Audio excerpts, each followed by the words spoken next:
Imagine tentar capturar o infinito com uma rede de pesca.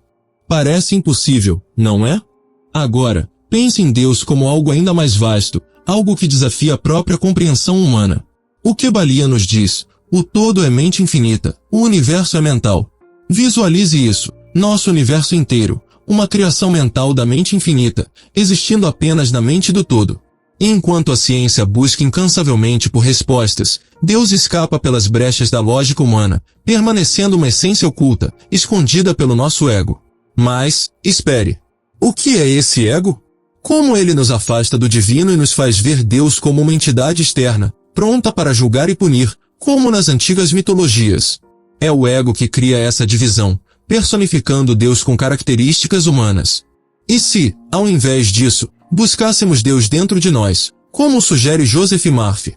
Ele propõe que Deus não é um conceito ou uma pessoa, mas uma experiência.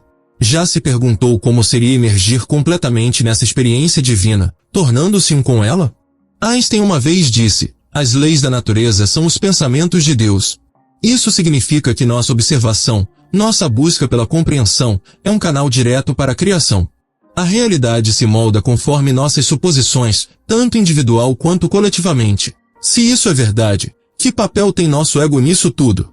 O ego pode ser visto como um vilão ou como a força motriz do nosso potencial criativo. Reconhecer o ego sem se identificar completamente com ele pode nos levar a uma conexão mais profunda com o divino. Agora, pense, como podemos distinguir o ego do nosso eu autêntico? Como encontrar Deus em nossa vida diária, alinhando-nos com a intenção divina?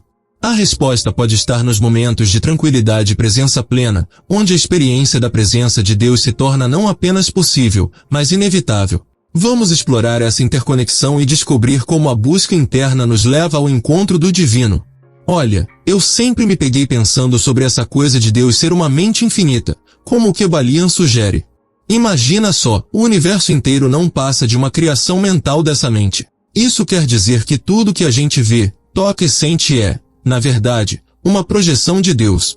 É como se todos nós estivéssemos vivendo dentro do pensamento de uma entidade suprema.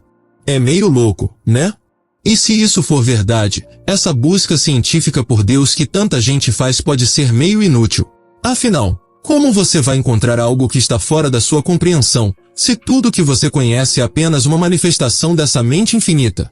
Outra coisa interessante é que essa mente infinita, segundo Balian, está presente em cada um de nós. Só que a gente não percebe isso por causa do nosso ego. O ego age como uma cortina que esconde a nossa verdadeira essência divina. A gente se perde em nossas próprias preocupações, desejos e medos, e acaba esquecendo que somos parte dessa mente infinita. É como se estivéssemos andando por aí com vendas nos olhos, sem perceber a grandiosidade da nossa própria existência. E sabe o que me faz pensar bastante? Se tudo é uma criação mental de Deus, então a realidade que a gente vive é muito mais maleável do que imaginamos. Talvez, ao entender e aceitar essa visão, a gente possa até influenciar a nossa própria realidade de uma maneira mais consciente.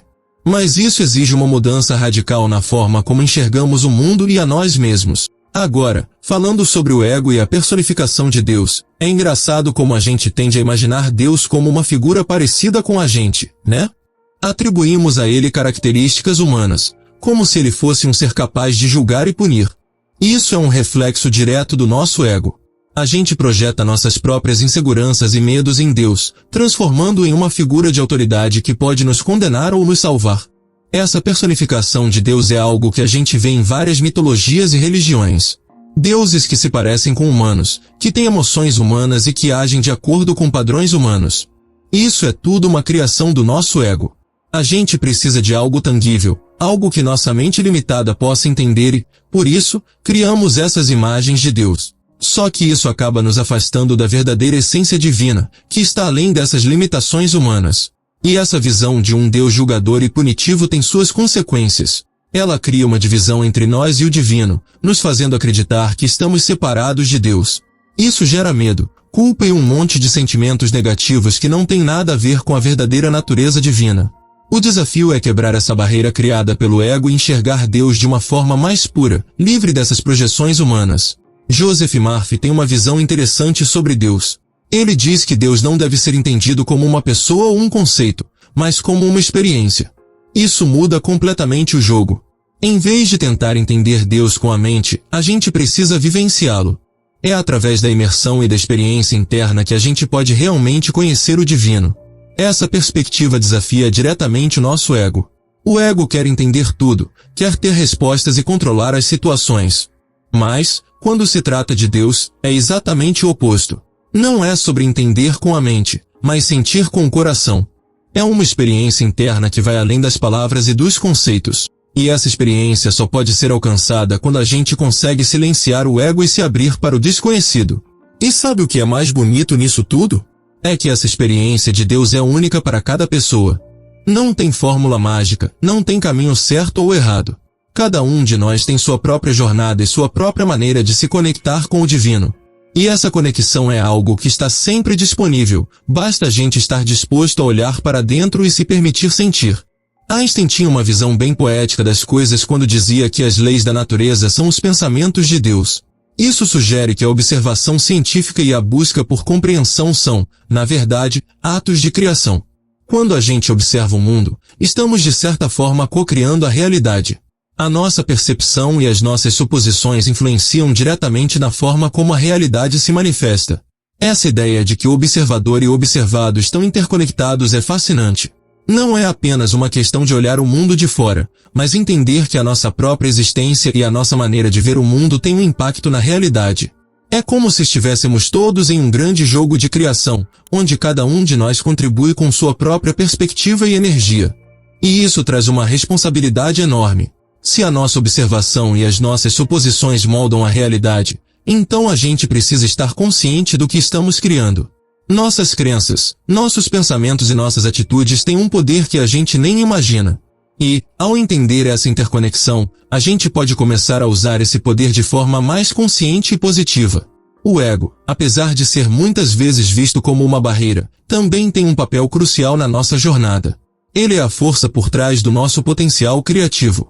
Sem o ego, a gente não teria a individualidade e a capacidade de criar e manifestar nossas ideias. O problema é quando a gente se identifica totalmente com o ego e esquece da nossa essência divina. Reconhecer o ego como parte de nós, sem se deixar dominar por ele, é um passo importante. A gente precisa aprender a distinguir o ego do nosso eu autêntico. É como se o ego fosse uma ferramenta, algo que a gente pode usar para criar e experimentar a vida, mas que não define quem realmente somos. Quando a gente consegue fazer essa distinção, a busca por Deus se torna mais clara. E essa busca por Deus é algo que vai além das palavras e dos conceitos. É sobre alinhamento com a intenção divina e a experiência da presença de Deus em nossas vidas. Isso acontece especialmente nos momentos de tranquilidade e presença plena, quando a gente consegue silenciar o ego e se conectar com a nossa essência. É nesses momentos que a gente percebe que Deus não está lá fora, em algum lugar distante, mas dentro de nós, em cada batida do nosso coração e em cada respiração. E falando em presença plena, me vem à mente aquela sensação indescritível que a gente tem quando está completamente imerso em algo, sabe? Tipo quando você está numa praia deserta, ouvindo o som das ondas quebrando e sentindo a brisa do mar. É como se, por um momento, todo o barulho interno se calasse e você se sentisse parte de algo muito maior.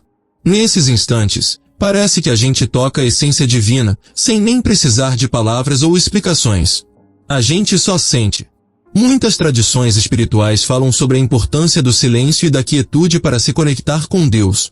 E faz sentido, né?